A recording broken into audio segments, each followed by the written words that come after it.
जय हिंद दोस्तों। आज हम राष्ट्रपति से संबंधित जो महत्वपूर्ण अनुच्छेद है उनको मेमोरी ट्रिक से याद करेंगे। एक ट्रिक हमारी सिंपल होगी या फिर हम दूसरा जो है डायरेक्ट मेमोरी ट्रिक से याद करने की कोशिश करेंगे। एक बार आप रीड करेंगे इस ट्रिक को। पकानी पका दियो दसम, पकानी पका दियो दसम। इसके ऊपर आप नंबर भी लिख सकते हैं। ये 52 से स्टार्ट होगा और कहाँ तक जाएगा, जो महाभियोग है आर्टिकल नंबर 61 तक। ठीक है।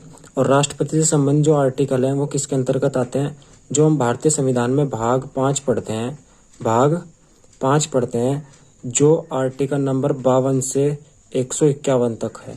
इस भाग के अंतर्गत आर्टिकल रखेंगे 52 से 151 तक। इस भाग 5 को हम 3 पार्ट में पढ़ते हैं, जिसमें एक तो संघीय कार्यपालिका, ठीक है, कार्यपालिका होती है एक।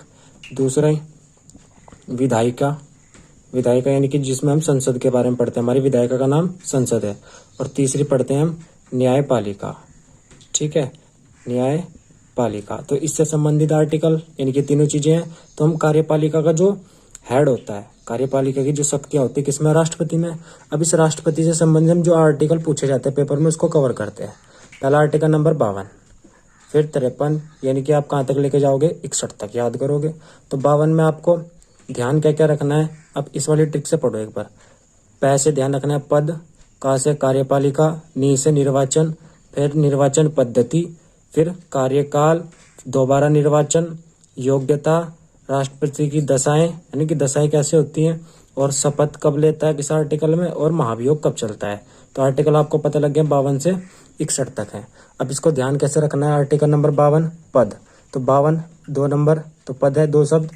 कार्यपालिका की समझ सकते किसमें, निहित है राष्ट्रपति में। आर्टिकल नंबर कौन बताता है, 53। तो का जब ध्यान बनाओगे ना ऐसे, तो का बनाओगे तो ऐसे 3 का बना देते हैं ना, कभी कभी का बना देते हैं ऐसे कर करके। तो इसको आप रिलेट कर लेंगे। कार्यपालिका की समझ शक्तियाँ राष्ट्रपति में निहित आर्टिकल जो है 53। आर्टिकल 54 निर्वाचन मंडल है ना। मंडल में मैं जो बनना है, मैं ऐसे बनता है जैसे 4 का बना रहे हो, तो मंडल ध्यान रखेंगे।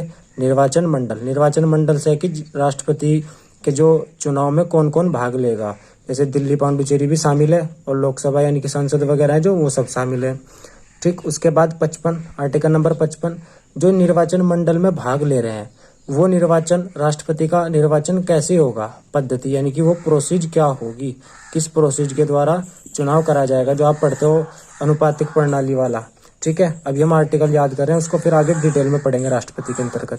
आर्टिकल 56 देखो, 5 या 6 वर्ष, ज्यादातर भारत में कार्यकाल 5 या 6 वर्ष वाले चलते हैं। तो राष्ट्रपति का कार्यकाल आर्टिकल 56 में है, आर्टिकल 56 में। और कितना होता है राष्ट्रपति का कार्यकाल, 5 वर्ष का होता है।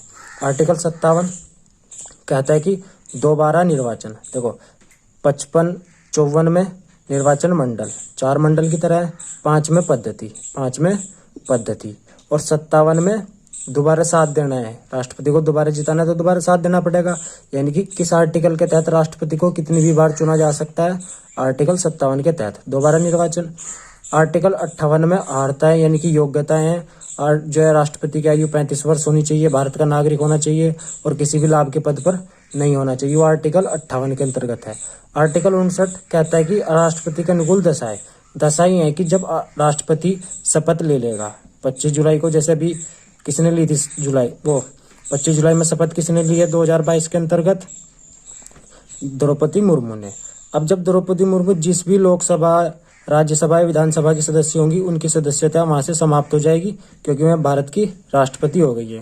भारत का राष्ट्रपति भारत का प्रथम नागरिक है, और राष्ट्रपति को ही भारत का हम क्या बोलते हैं, अध्यक्ष भी बोलते हैं। आर्टिकल 60 में शपथ, 60 में शपथ, आर्टिकल 60 में राष्ट्रपति शपथ लेगा। और आर्टिकल 61 के तहत महाभियोग चलाया जा सकता है, यानी कि महाभियोग इम्पीचमेंट वो प्रोसीजर जिसके द्वारा राष्ट्रपति को हटाया भी जा सकता है राष्ट्रपति के पद से। ठीक। ये आर्टिकल से रिलेटेड हमारे कुछ महत्वपूर्ण फैक्ट्स है राष्ट्रपति से रिलेटेड। अगली वीडियो में फिर मिलेंगे नए टॉपिक, नई वीडियो, नई मेमोरी ट्रिक के साथ। तब तक के लिए जय हिंद, जय भारत।